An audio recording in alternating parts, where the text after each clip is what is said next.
folks, I've been talking about this book now, which feels like for years, but it has finally come to fruition. I am so thrilled to say that I read this book with my own eyes, and I truly loved it. Of course, there was a big revelation that came out last week with this book, but I have to say that is the tip of the iceberg with this woman's story. This is what we call a page turner, especially these last 100 pages. I was like flipping through because I wanted to get to the next page, the next page. There are so many revelations in this book, but also it is a book that champions somebody that we watched on reality TV since 2013. And I find myself, as always, rooting for her. Of course, she hosts the insanely popular podcast Shenanigans, and she is going on a book tour starting this week for the next couple of weeks to celebrate the release of My Good Side, the one, the only, Scheana Shay. Welcome to the show, Scheana. Hey, hi. Is the book so bad it's good? Or is The it book just is good. The book is so good it's good. I mean, the book is it was a really interesting experience because I know you a little bit outside of this, and I have to say I have now so much more of a clearer picture. It provides so much context of of why you are the way you are, and I mean that as a compliment. Yeah. You know, Thank how are your nerves right now? I mean, you obviously talk about your battle with OCD, which is ongoing. And I imagine with all of the revelations you released last week, how are you going into this tour? I'm excited, but I am nervous. As much as I love to be the center of attention on stage with a mic, I've never, other than one or two live podcast shows, really had that kind of spotlight on me where it's not about the show. It's not about, this ensemble cast. It's about me and my story. So as exciting as this is coming up, for tour, it's also nerve wracking. Yeah, it's Yeah. shows. I don't know what people are going to get up and ask. Well, and also especially because, you point out in the book, obviously the fans have always had very strong opinions about everybody on Vanderpump Rules or The Valley. And being this revealing about personal stories that we did not know of or were not aware of, I just would imagine that would ignite such anxiety of how people are going to respond. And hopefully they respond the right way. But if you read this book, I don't know how you can respond any other way but rooting for you at this point. Well, thank you. I appreciate that. I hope, when everyone else reads it, they feel the same way. But yeah, my anxiety has been at a high for a Yeah. while now. I have upped my Zoloft and Which, by the way, mentally- sertraline sisters. I'm on Yes. sertraline as well. Yeah. Yeah, 100 milligrams. Good. Yeah, me too. All right. Well, I mean, the biggest revelation in the book for me personally is that you got kicked out of the Teen Choice Awards because you sneaked a photo of Usher. That was revealing. I can't believe a young Scheana Shay snuck a camera in and you shot a picture of Usher and the flash went off and you got kicked out. Yes. I was able to talk my way back in, but then I had to be nosebleeds watching all of the girls in the pit, which now looking back, a bunch of 16-year-olds taking off their tops to Hot in Here, kind of inappropriate, but I wanted to do it. There's a great detail where you were like, I think last year at a music festival, I got to tell Nelly that I didn't get to see his performance close up. And I was like, that is incredible that you told him this story. The other thing earlier in the book, because it takes you through life in Azusa with your mom and your dad and also the bullies, and I love the chapter about you preparing for a fight. You were being bullied and then finally you were invited over to your friend's house and you were like, I'm going to throw down now. And I just thought a young Scheana Shay who had been bullied up to this point finally decides to throw down. Is that such a specific memory in your head to this day? Core memory, not in a good way. It was something that I buried for a really long time. I went home that day. I didn't tell my parents anything about it. I vividly remember my sister was a baby and she was in her high chair in the corner and the high chair faced the living room. So if I was feeding her, my back got to be to the living room where my parents were. And I had a tiny cut on my lip. And I was like, if I just, kind of hide my lip and I just like feed my sister, my mom was like, wow, Scheana's so extra helpful tonight. I just didn't want to make eye contact with them, knowing what had just happened. And I didn't want to tell them. And I like that you were like, "I was still wearing press-on nails at that early age." You were I did very they were concerned. acrylics, actually. I had full on acrylic, so I didn't really make a fist in that fight. There was a lot of scratching, pulling, slapping, throwing into the bushes. I mean, it's the only fight I've ever been in. Yeah, no, I mean, so, you go to LA eventually, you work at this cigar lounge, which we read an excerpt on this show a couple weeks ago from, I believe, Glamour about the Eddie Cibrian of it all, but I do love a small paragraph that you write at the end of one chapter saying, "If not for John Mayer, Vanderpump Rules might not exist," and I thought that was brilliant. Can you explain to the audience why John Mayer might be responsible for Vanderpump Rules? So, at the cigar lounge, we were not allowed to fraternize with the members. Didn't matter who they were. As far as I knew, John wasn't a member of the Beverly Hills Club. His name wasn't on the list, and honestly, even if he was, I still would have done it. But I guess he was a member of the New York club, so the same rules still applied. And when one of the girls who got fired for the same thing, not a John Mayer celebrity, but sleeping with another member, blew up his marriage, his whole life, and all of this, she was like, "Well, I'm not gonna get fired if Scheana doesn't get fired." And so then she was the one who put a story out and kind of forced my boss's hand, and he had to fire me because that was the rule. And that day, I'm scrambling. I'm in Beverly Hills. I remember a friend of mine from college just started bartending around the corner from me. I call him and I'm like, "What's the restaurant you just started at?" And he's like, "Oh, it's called Villa Blanca. They just opened yesterday. The owners are in right now. Come by, I'll introduce you." And had it not been for me getting fired for sleeping with John Mayer, I never would have had a reason to go work at Villa Blanca. I mean, it really is insane if you think about it, how many little things have to line up to get to where we are today. Like, and that happens throughout your life and I guess all of our lives.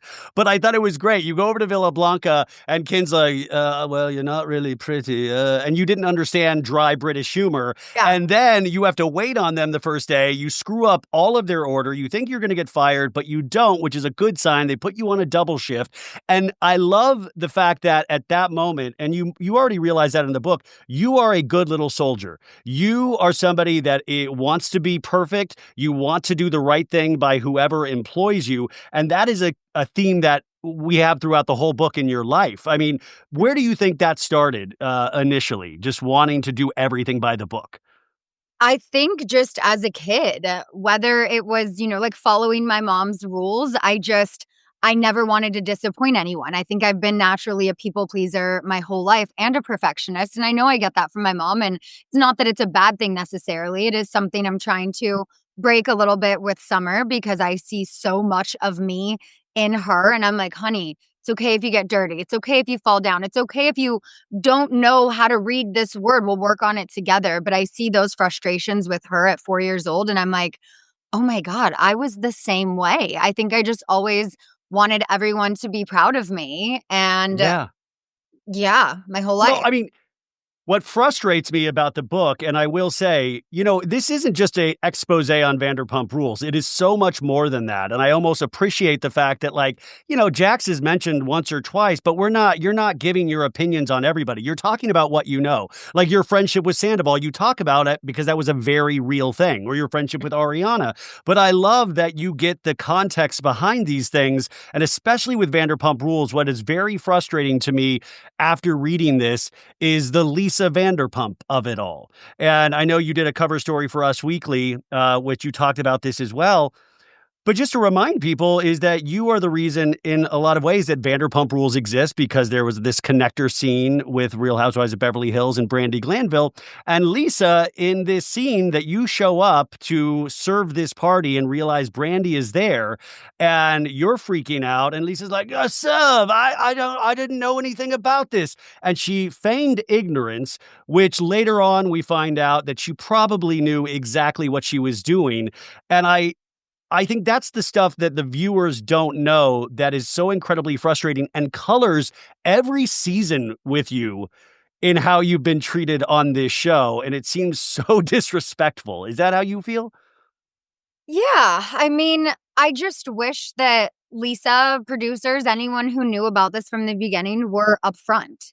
I still would have done the show, but it would have been nice to just kind of know this is where it's going. Yeah. So, yeah, it was frustrating, but I mean, so much time has passed. I think if anything, it felt a little good finally knowing, okay, I'm not crazy. Like this was confirmed that they knew all along, and that was validating enough for me. Have you had any contact with Lisa leading up to this book? Because there's another scene where, she won't even take a picture with you at a premiere. And she's like, take a picture with Kyle Richards like you did last week. And I was like, oh my God, Lisa's obsessed with Kyle Richards still. Are you nervous or have you had any contact with Lisa or Ken? We haven't really talked. I think I sent her flowers for her birthday last year, as I often do. The only time I've really talked to her in the last 6 months was when she had a question about Marciano and Demi and Which, by wanted the way, do you want to announce here that you're joining the cast of Secret Lives of Mormon Wives for season 3? Would you I'm not announce that ready on to the make show? that announcement yet. Oh, okay, okay. It is fun. I mean, there is this 7 degrees of Scheana that I talk about, this phenomenon that you really are in the middle of everything at all times. And that's why I always find you fascinating is that I could place you in any show and I think you would potentially work on that show. And by the way, that's not what this book is about. I do also think what is so frustrating, and I had known this before, even though this wasn't common knowledge, was that for 2 seasons, you were a day player. And just to explain what that means to the audience, there are contracted roles where you'll get paid for the season. And I think what was it? Season 7 was the first Season season? 8. Season 8 and season 10, they knocked you down to day player. So anytime you would show up, you would get a day player rate, but you were not contracted and you still made yourself in those seasons integral to that entire season. But like, to me, I was like, you started this damn show. That disrespect. And it gives it so much coloring. And you even explained that the season with Dana, when it's the 80s party and you're sucking on the inhaler, you're like, God, I wish I could say why I'm so frustrated right now. And it's because they don't care about me, and that's kind of part of what we're seeing. Is that correct? Yeah, and I mean, in that moment, I did break the fourth wall. I remember Jeremiah being so pissed at me in that moment because I was like, I needed to get it out, and I was like, and when I explained it to her, it was like it clicked immediately, and she's like, "Oh my god, like, okay, I completely understand why you've been acting this way and why you feel this way." And from then on, I'm pretty sure that was kind of a turning point in our friendship. And I mean, a couple weeks later, we were spending the 4th of July together at my house in Palm Springs. Yeah, no, you had a great night, and then you had a great night at Coachella a couple years ago too. But I'll let people read that in the book. The other thing that I found fascinating too was the conversation about Shay. There are so many revelations about your marriage and your relationship with Shay. And I will say you treat that so fairly, but there were so many details that I had no clue about. And when you position that with the actual filming, when they pick back up cameras and you have information on Shay that he is not being honest with you about, and even the producers don't know that you're about to tell him you want a divorce. And I thought this is like 4D chess. And that's why I think this book is so interesting as a Vanderpump Rules fan, going like that was going on top of what was actually going on. And that's why I say the show behind the show seems to be so much more fascinating when I read your book.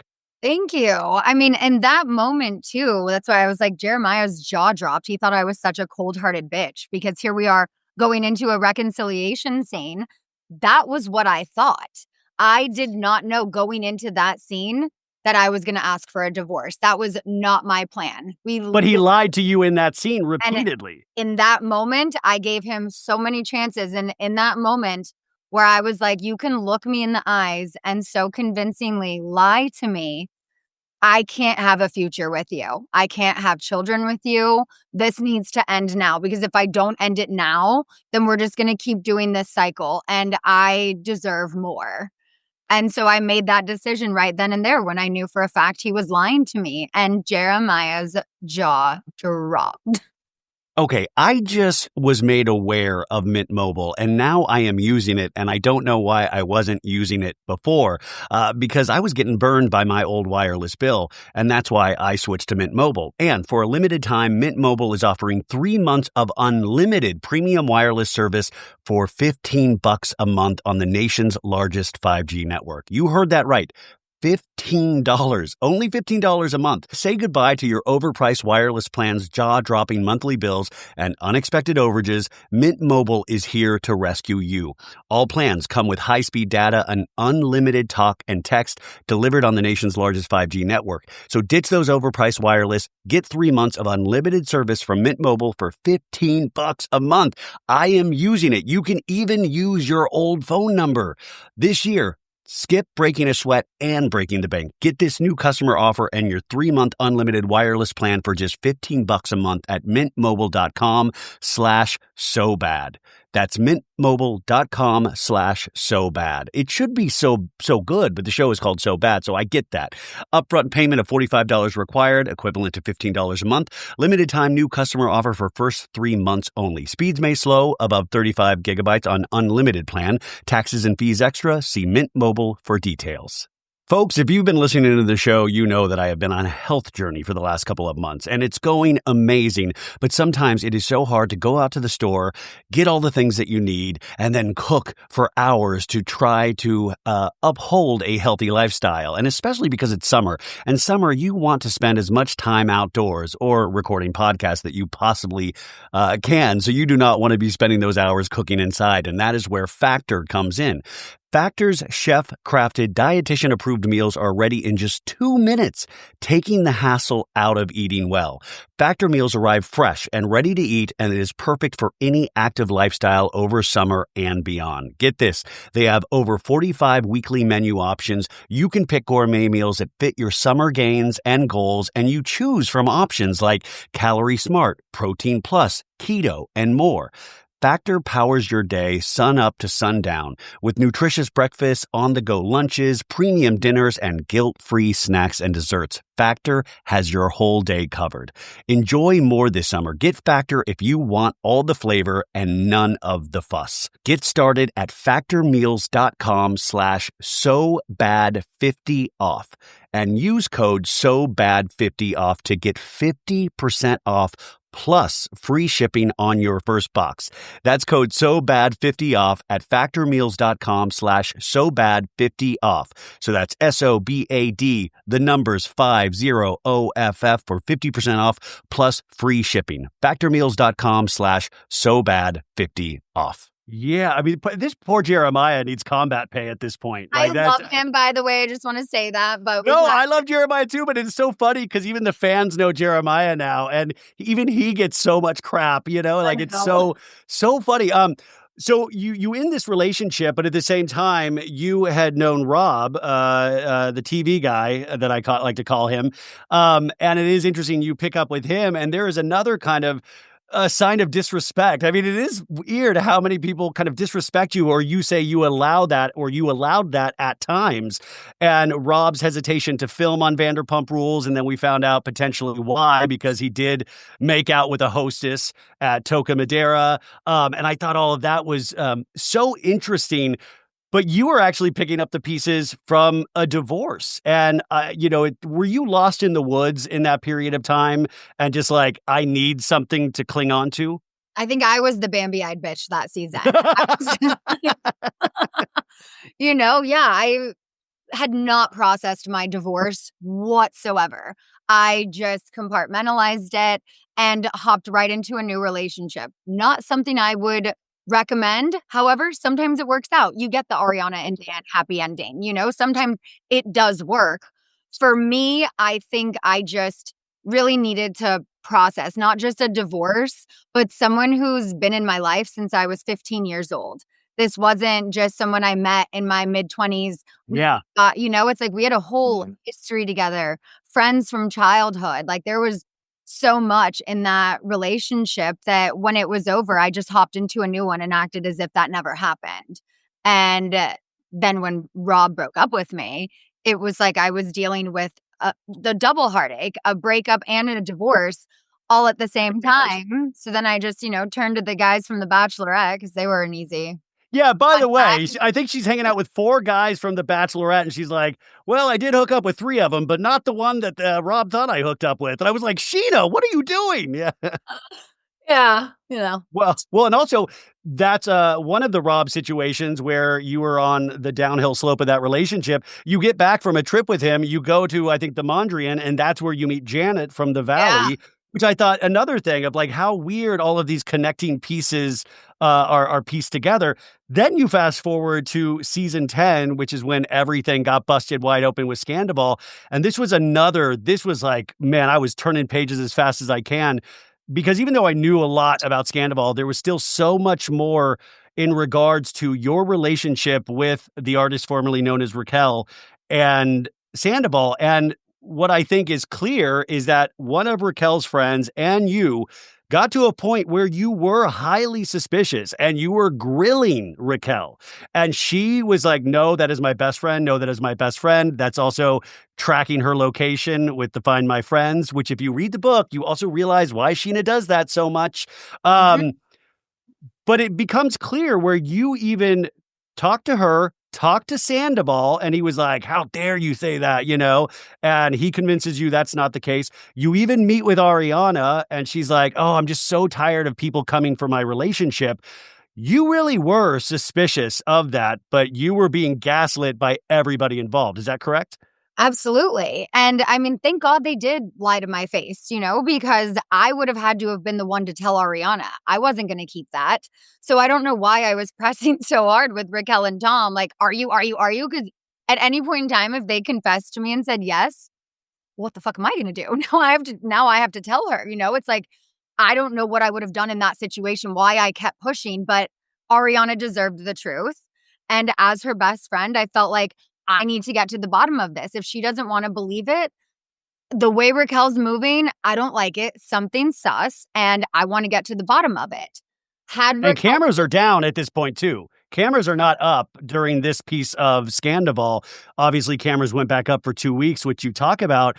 But like, it is so palpable when you guys hit New York, you and Raquel, for a press tour, and she's all of a sudden hesitant to go on a podcast, Chicks in the Office, which you're like, no, we're going on that podcast. You do watch What Happens Live that night, which I remember. Like, I in fact talked to you on my podcast a couple days before you left for that Mhm. trip. I mean, it is so grilled. And then you were celebrating at like Brass Monkey with Bravo executives, I think, or people that work on Bravo. And then all of this stuff goes down because Raquel's crying and you hear Ariana talking to her.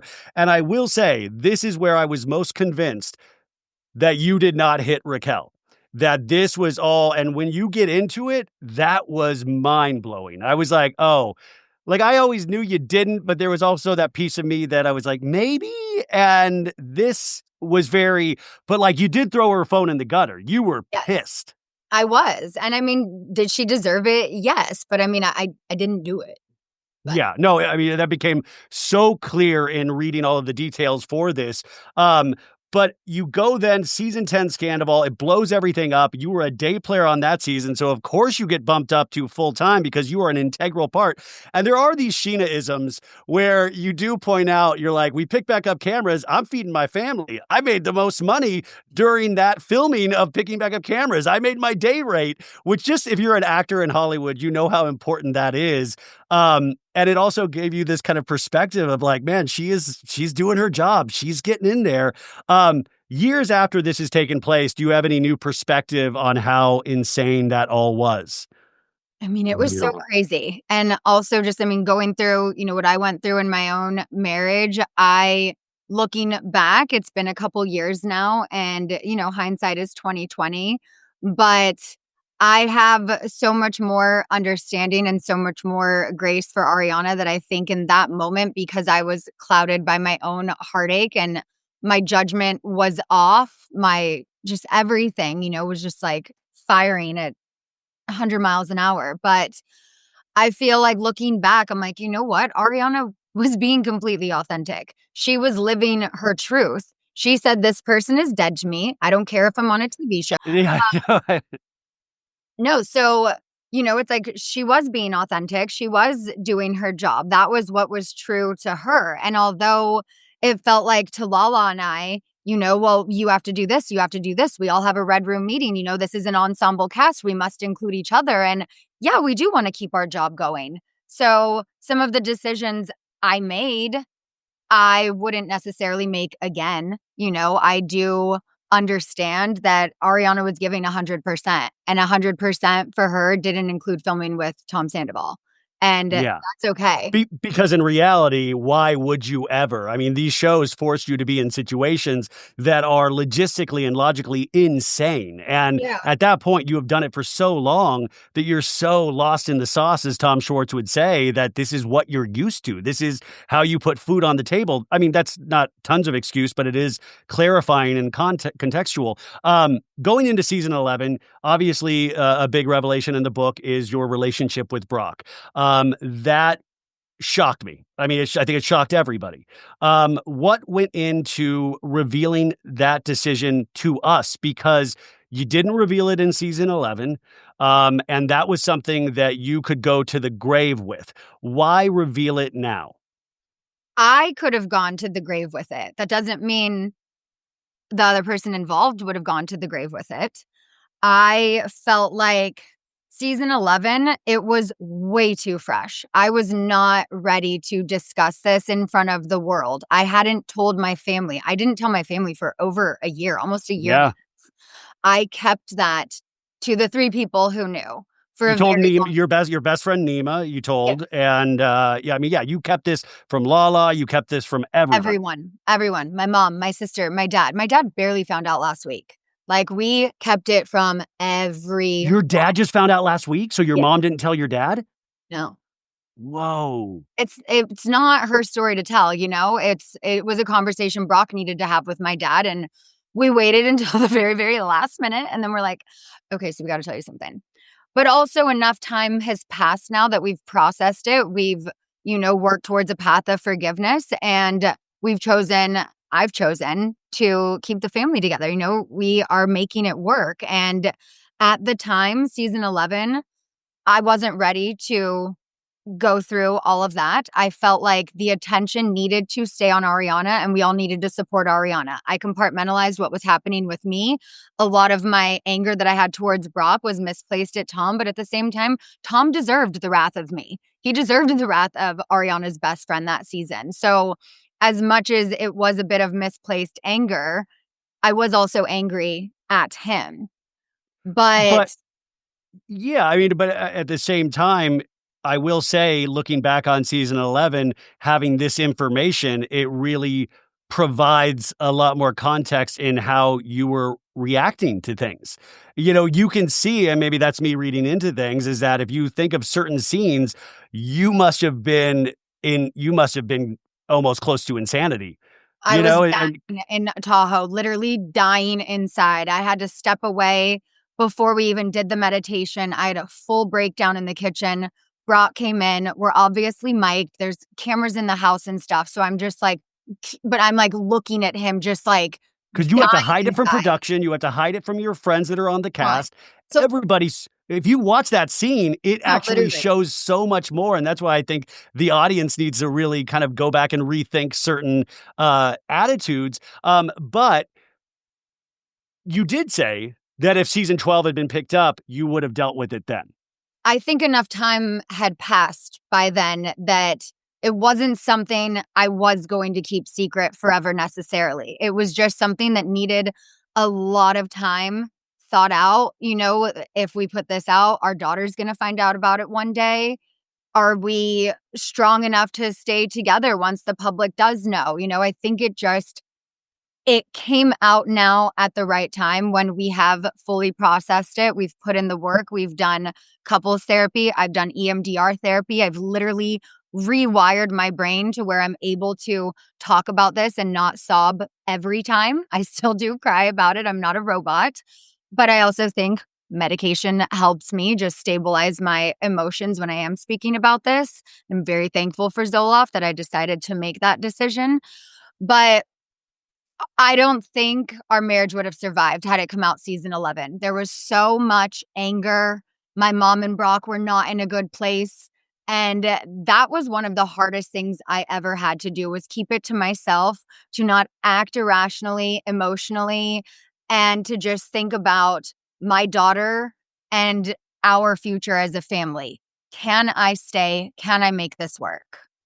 I mean, you carry a lot of secrets because I was like, my God, we didn't know about the Schwartz Vegas little kiss from the beginning of the season that was revealed. We didn't know about the Brock thing. And my question in reading this book, what else you got, Scheana?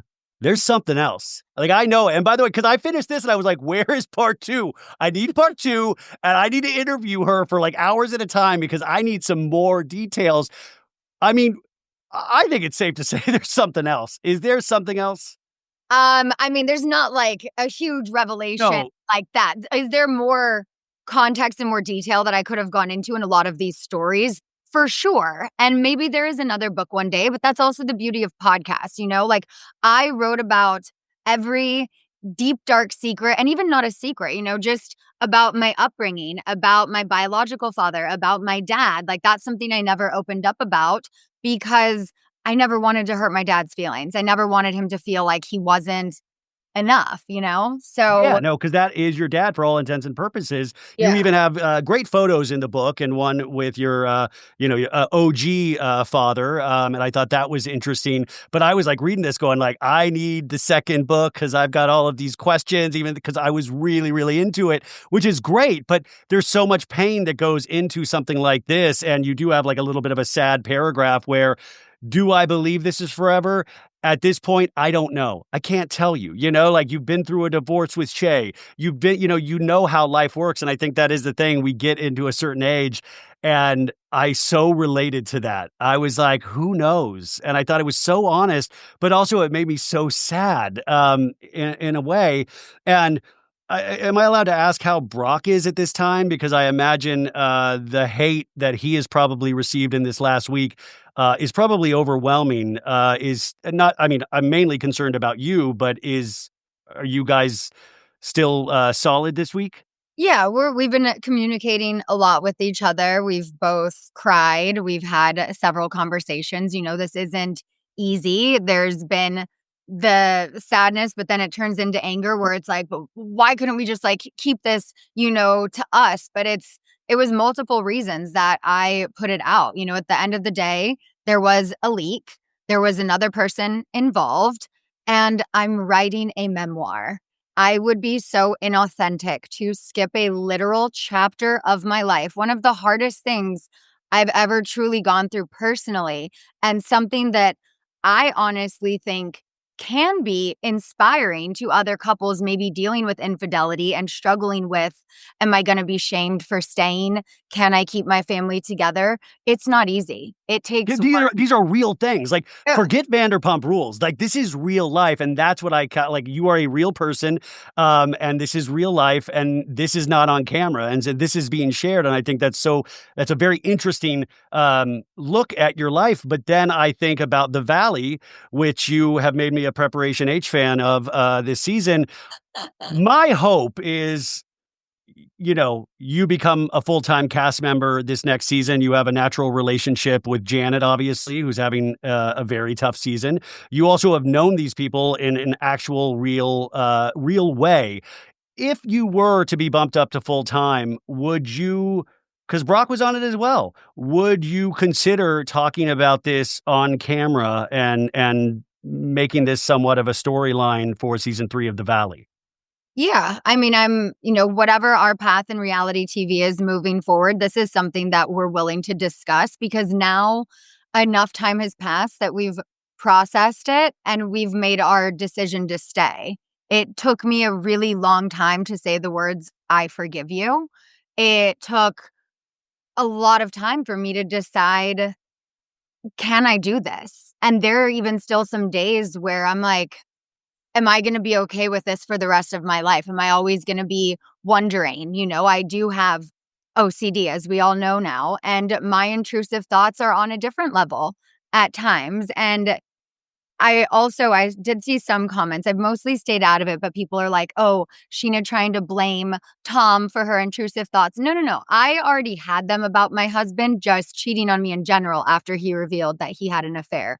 Tom Sandoval put the la of it in my head to where I had never even thought that like Brock could with my best friend. So he did put new thoughts into my head that weren't already there, but I was already coming from such an insecure place that then I'm like, oh my God, could they? And no, they would never. I know that. But then there's just that little voice that's like, but what if? Yeah. And as we wind down, I want to clarify this is not, oh, look at me, I'm a victim. This is not that at all. It's almost like claiming your entire narrative. So I want to make that really crystal clear.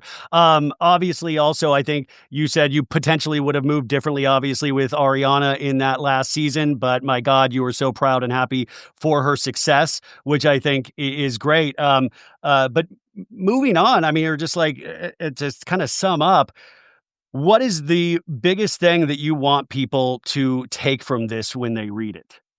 That your past doesn't have to define your future. You know, just because you've worn a scarlet letter in the past, that doesn't mean that that's all of who you are. There is so much more to a situation, there's so much more context. And I hope that people can not only relate to my story, I hope some of it can be a bit of an inspiration. If I can do it in front of the world, you can do it. And I really just hope people have a better understanding of why I am the way I am, why I've made some of the decisions I've made. And also it's growth, you know? Like I putting this all out there is really scary for me, but it's at a time where I feel like I've always felt a calling to share my lived experiences and to share my story. And the timing was finally right. So I hope people have a better understanding for me and just, realize that they don't have to carry their past forever. And it was fascinating. You go into the complications of your pregnancy. You really go into the OCD, which made me understand it so much better. And finally, we had big news with Jax Taylor today. Do you have any comment at all with Jax choosing not to return to season 3 of The Valley? And my thought is, would you fill in that blank space for Jax? That's what I'm hoping. We will see. But you know what? For Jax, I think that's a smart decision. I think that's a healthy decision. I think he does need to focus on his mental health and his sobriety right now. And, being in rehab, trying to film a TV show and having the FOMO and all of that, it's like none of that was healthy for him. So I think this is a very smart and mature decision of him to focus on his sobriety. And I hope he continues on that path for not just himself, but for Cruz and for Brittany. Well, I am so dang proud of you. I have 80 more questions we didn't get to, so hopefully we'll do a part 2 down the line. You go on tour. The tour, I'm going to put all the dates. Go buy this book. I need this to be a New York Times bestseller, you guys. Let's support Scheana. Shenanigans still kicking ass. But thank you, Scheana. I'm really proud of you. I really, Thank really you. did. As a reader, I enjoyed the hell out of this book. Thank you So I can't so wait to see people. Thank you. much. All right.